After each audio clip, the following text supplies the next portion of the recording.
సాధారణంగా దేవుని మీద భక్తితో కొంతమంది ఉపవాసం ఉంటూ ఉంటారు. నిజానికి వారానికోసారి ఉపవాసం ఉండడం ఆరోగ్యానికి మంచిది. కానీ అంతకు మించి ఉపవాసాలు ఉండడం ఆరోగ్యానికి అంత మంచిది కాదంటున్నారు వైద్య నిపుణులు. అలా ఉండడం వల్ల ఆరోగ్యంపై ప్రతికూల ప్రభావం ఉంటుందట. ఇలా ఖాళీ కడుపుతో ఉండడం వలన అధిక ఆమ్లత్వంతో సమస్యలు, గ్యాస్ట్రిటిక్ సమస్యలు తలెత్తుతాయి. అసలు ఉపవాసం అంటే ఏమీ తినకుండా ఉండమని కాదట.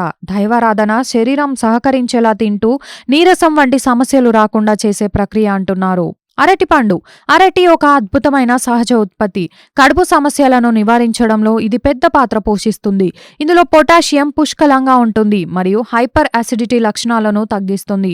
అరటి పండ్లలోని పొటాషియం కంటెంట్ కడుపు మరియు శరీరం యొక్క pH ని కూడా నియంత్రిస్తుంది.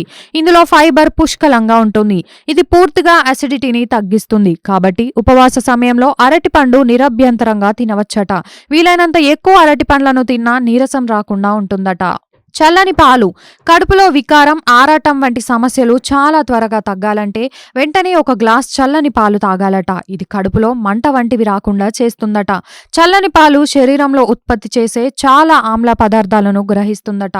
ఇది కడుపుబ్బరం మరియు గుండెల్లో మంటను నివారిస్తుంది. అయితే ఎట్టి పరిస్థితుల్లోనూ పాలలో పంచదార కలపకూడదు. అంటే కాచి చల్లార్చిన పాలలో పంచదార వంటివి ఏమీ కలపకుండా తీసుకోవాలట.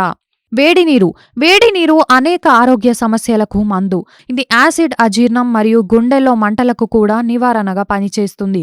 ఉపవాస సమయంలో మీకు పుల్లగా అనిపిస్తే గోరువెచ్చని నీటిని తాగడం వల్ల లక్షణాలు వెంటనే ఉపశమనం పొందుతాయి. శరీరం నుండి టాక్సిన్స్ తొలగిస్తుంది. వేడి నీరు కడుపులోని ఆమ్లాన్ని గణనీయంగా తగ్గిస్తుంది.